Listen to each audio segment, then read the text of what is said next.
On connaît peu de choses sur Maurice Ravel. En fait, toute sa vie est dans sa musique. Il y a plein de théories parce que, évidemment, dès qu'il y a mystère, il y a plusieurs interprétations possibles. Tous les sons, tous les bruits deviennent musique.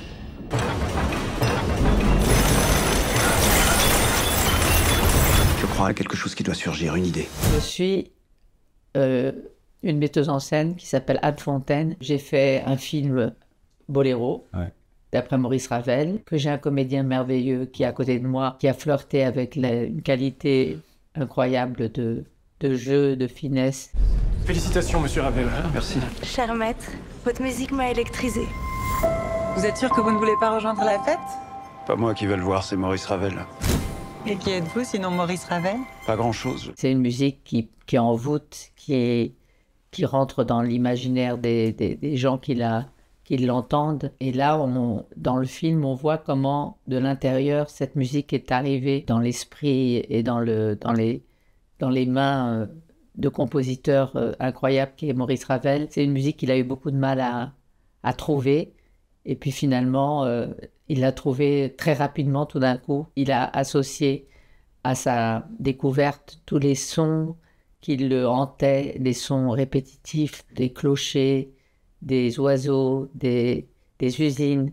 Donc ce qui est beau, je crois, c'est cette façon d'exprimer la création de l'intérieur. Un personnage qu'on suit comme si on était à l'intérieur de lui. J'ai choisi ce morceau d'abord parce qu'il est universellement connu et qu'il est d'une modernité, il est inclassable, il n'y a pas d'équivalent. Donc c'est stimulant d'aborder la création de ce personnage qui est lui-même mystérieux, caché derrière sa musique et dont on ne connaît pas grand-chose de sa vie intime. Et de manière plus large, c'est les difficultés de la création finalement. Donc c'est assez humainement rassurant de voir aussi que quelqu'un de cette grandeur artistique est face à une panne existentielle et une panne artistique. Mais lui, il arrive à transcender au dernier moment, il fait quelque chose où on lui dit « mais ça va jamais marcher, ça va emmerder tout le monde ». Et finalement, évidemment, ça va être son œuvre la plus populaire, dont il va le moins aimer la fabrication et la musique. C'est aussi sur l'ambiguïté du succès et de l'échec. Pourquoi une des œuvres que vous aimez le moins a connu un tel destin? Donc ça veut bien dire que ça échappe au créateur. Et c'est ça le sujet du film. On va reconnaître ton excellence. Sont éliminés au premier tour Ravel. J'ai toujours préféré les perdants. C'est eux qui ont du panache. Un jour, tous ces imbéciles du jury le regretteront. On connaît peu de choses sur Maurice Ravel. On connaît... En fait, toute sa vie est dans sa musique. On peut lire énormément de thèses sur lui, de théories. Il y a plein de théories parce que, évidemment, dès qu'il y a mystère, il y a plusieurs interprétations possibles. Moi, j'ai essayé de le trouver par l'apprentissage de la musique, par l'apprentissage du piano, avec mes professeurs. Donc ça a été une des manières d'entrer, si je puis dire, en communication avec lui, d'essayer de le comprendre. Il y a une autre chose très importante dans le film, c'est qu'on a eu la chance de tourner dans sa maison qui existe toujours, qui est à Montfort-l'Amaury, à 45 minutes de Paris, et où rien n'a changé. Alors pour ceux qui croient aux esprits, c'est un lieu quand même assez chargé. Et le fait de pénétrer dans l'intimité de quelqu'un de cette manière-là est une manière de l'aborder qui est unique. C'est rare, je pense, Tout ça nous échappe aussi. C'est ça qui était assez formidable aussi avec la préparation, c'est qu'il y a eu pas mal de temps. Et que ce temps-là, il y a quand même quelque chose d'inconscient qui se forge et qui nous échappe. Et puis, il y a tout le travail de maturation qui demande du temps. Et ça, c'est un luxe aujourd'hui qu'on n'a pas forcément. Vous allez écrire la musique de mon prochain ballet. Ce qu'il me faut, c'est du charnel, de l'envoûtant, de l'érotique. Vous êtes un brillant technicien, mais je vous crois incapable de produire la moindre émotion.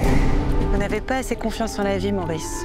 Osez, on va mieux quand on ose. Alors moi, c'est ce qui m'a évidemment intéressé en premier. C'est de se dire que quelqu'un n'est pas dans la démonstration de ce qu'il ressent. Son seul biais de communication, si je puis dire, à part l'humour et à part son apparence vestimentaire, etc., son seul lien avec le monde, finalement, c'est la musique.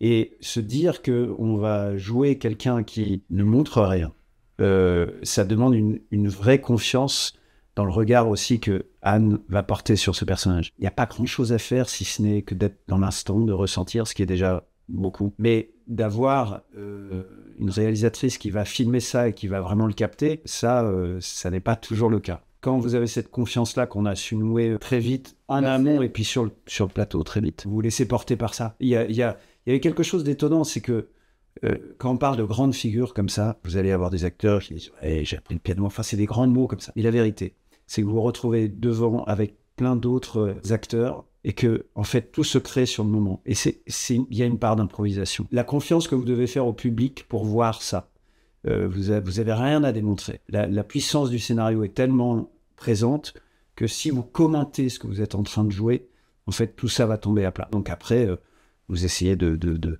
servir ce texte. Mais ce qui est vrai dans ce que dit Raphaël, c'est que c'est jamais démonstratif. Il faut être à l'intérieur aussi de son drame qui est petit à petit d'avoir une maladie neurologique assez subtile qui rentre petit à petit dans son parcours. On peut lui annoncer qu'il va mourir et il dit, avant d'aller donc à l'hôpital, et il dit « j'attends ».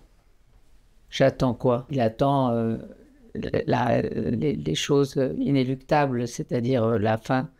Mais il a toujours gardé de l'esprit et de l'ironie. Et ça, c'est très français, dans le bon sens. Enfin, moi, c'est ça qui me touche beaucoup. Chez lui, c'est ce mélange de grâce, évidemment, parce que c'est un immense compositeur, et d'ironie, d'humour. Il avait vraiment de l'humour.